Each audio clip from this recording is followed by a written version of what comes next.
Hey everyone, welcome to the Pre-algebra 6.2 video. We're going to talk all about writing and solving proportions. Oh yeah, and watch this. I may have shown you this already. I have a lightsaber. It's awesome. I can use it as a pointer. Anyway, moving on.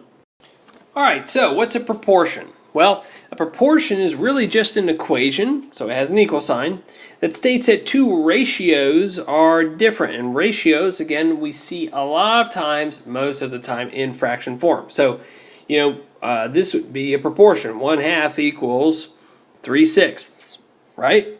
Okay, so there's a proportion. That's all it is.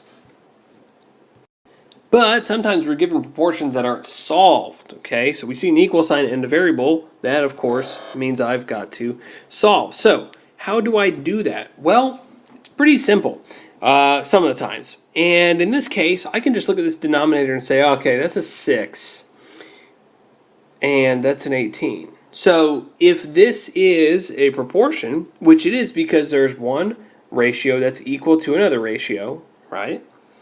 So if they're equal, that means I should be able to change this to look exactly like this one. Change this one to look like that one. So what would I do to a 6 to make it 18? Well, I would take that 6 and I would multiply that by 3. But that means I'd have to multiply the top by 3 as well. So in our new thing, what we're going to get is something over something equals x over 18. So what are these two somethings? Well, 5 times 3 is 15, and 6 times 3 is 18. So now look at what we have. We have a proportion that says that 15 over 18 equals something else over 18. Well, guess what? If this is 18 here and this is 18 here, that must mean that both the numerators are also exactly the same. So what does x equal? 15. Okay, x equals 15. So I want you to take a second, pause the video, and I want you to try these two. Solve those two, and then see what you get. Alright, so on the first one, I'd say, okay, this is a proportion. Why? Because I have a ratio, or a fraction, equal to another ratio, or fraction. Okay, so it's a proportion. So, what could I do to this 7 to make it 21? Well, I could multiply by 3. And 7 times 3 would give me 21, right? So if I multiply the bottom by 3, I have to multiply the top by 3 as well. 2 times 3 ends up equaling 6. And if this denominator is 21 and its numerator is 6, then if this denominator is 21, it must mean x is also equal to 6. And there you go. This one here, just working in a different direction, but that's okay. Let's see. It's a proportion because we have a fraction equal to a fraction. So how do I go from 12 to 48? Well, I would multiply by 4, right? So now I would have something over x over 48 equals, well, let's see, 12 times 4 is 48 over, if I multiplied the 12 by 4, I have to multiply the 6 by 4, and 6 times 4 is 24, right? So if this denominator is 48 and its numerator is 24, then this denominator, which is also 48, must mean that x is also equal to 24. And there you go. So I suspect that you guys can pretty much do those ones mentally, and that's fine. So we've done mentally. Let's talk about algebraically, though. So we're going to solve proportions using algebra. Okay, because if we look at this one, and we try and use mental math and say, oh, how do I go from 8 to 12, or 12 to 8, or vice versa, well, I can't really do that easily, right? It's not like if this were a 6, I'd say, oh, it's multiplied by 2, but it's not. So we have a proportion, which again is an equation, and we have a variable. So I need to solve for x. So I need to get x by himself. Now, we're going to use algebra here, and let's keep something in mind. If, for whatever reason, I were to be able to get x over 1, doesn't that equal just plain x, right? Like if I got a over 1, it would just be the same as saying a. It's just like if you had the number 7 over 1, it'd be like saying 7. Yes. So if I can get x over 1, I really have got my variable by itself because x over 1 just equals x. Okay, so the question is, how can I do that? Well, we see this x is here, and he's set over a 12. If I can make that 12 a 1, I will now have this x over 1 thing, which would be just equal to x, and I'd have my answer, right? So how can I make this 12 a 1? What's the only way? Well, I'm going to multiply both sides by that denominator, which is 12, okay? And I'm going to multiply by 12 over 1. It's the same as 12, okay? So I'm multiplying both sides by this denominator, right? So 12 and 12. And what happens here is those cross cancel and both become 1s. So 1 times x is just the same as saying x over 1 times 1, which is 1. And that's equal to, well, let's go over here. Multiplying fractions, I can cross cancel a little bit. Take out a 4 of both of them, so 8 divided by 4 would be 2. 12 divided by 4 would be 3. 2 times 3 is 6 over 2 times 1, which is 2. And guess what we end up getting? Well, that's cool. We get 3, right? That becomes a 3. 3. But let's talk about this x over 1 thing. What did I say? If I can get x over 1, it's just like saying x. So this right here is just like saying x, and lo and behold, look what we've done. We've just solved the equation. X equals what? 3, right? And we used, so that's the difference there. That's using the algebra, because we couldn't use mental math to go from 8 to 12 and then do the thing from 2 to x, right? We had to multiply by 12. Why did we multiply by 12? It was the denominator that was under the x. So let's go ahead and have you try another one. We're on thing number, well, let's call that what we just did with algebra. Item number 4, we're going to call this problem, I'm going to have you try item number 5. All right, so try this one, solve this proportion using algebra, and let's see how you do. All right, so remember, algebraically speaking, I want to get x by itself. Okay, so the goal is to get x equal to everything else. And it's okay, the x is on the right. It can be on the right, it can be on the left, doesn't matter. So how do I get this x by itself? Well, remember, to say getting x by itself, if I got it to look like x over 1, I would really have x by itself, because anything over 1 is just itself. So how do I get that 25 out of there and make that a 1? Well, let's multiply both sides by 25.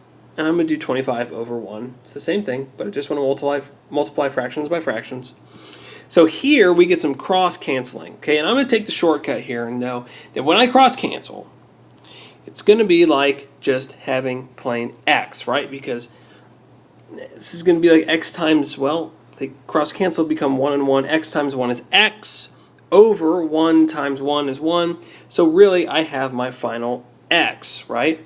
But let's see what happens over here. If I cross cancel, divide that by 5, that'd become a 1. Divide that by 5, it'd become a 5. 5 times 2 is 10 over 1 times 1. 10 over 1 is just the same as what? 10. And look, we have our answer. Now, can we check to see if it's correct? Yeah. Our original was 2 over 5 equals x over 25. But instead of x, let's just plug in our answer, which is 10. So the question is 2/5 equal to 10 25ths?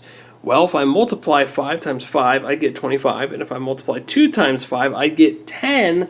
So yeah, actually, x equals 10 is the correct answer, because when you plug it back into the original, you get a true statement, right? There you go.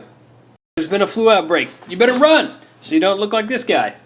But let's say that 3 out of 28 students in a class, okay, are out with the flu. And if the same rate of absent students can apply to the entire student population at this school, okay, let's say 850 students, let's write and solve a proportion to find out how many total students from the school are likely to get the flu, okay? So this is key, because we need to know how to write proportions, not only solve them, but write them and then solve them. So there's 3 out of 28 students that have it right now. So let's write that. 3 out of 28, we're going to write that as 3 over 28, right? It's 3 what? 3 sick to 28 total. And that's total in the class, right? Okay.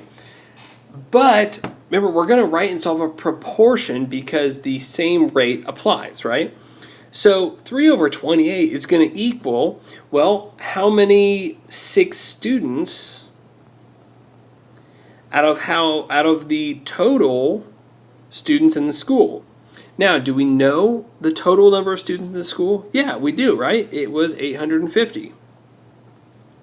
So, if 3 out of every 28 are sick, how many are going to be sick out of 850? All right, so that's the setup right there. But how do we solve? Well, I can't really use mental math to go, oh, go from 28 to 850, multiply by, I don't know, 12 or something, or 16. Well, I don't know. 28 times what equals 850? I don't know.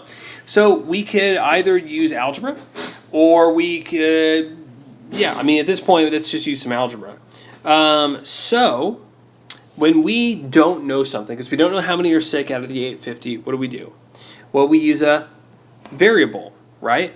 Okay, so if we're going to use a variable, let's kind of rewrite here. All right, and I'm going to write just 3 over 28 without the labels, just to simplify things a little bit, equals x, that stands for the number of sick kids out of 850 total students in the school. So the question is, how do I get that 850 by itself, or the x by itself?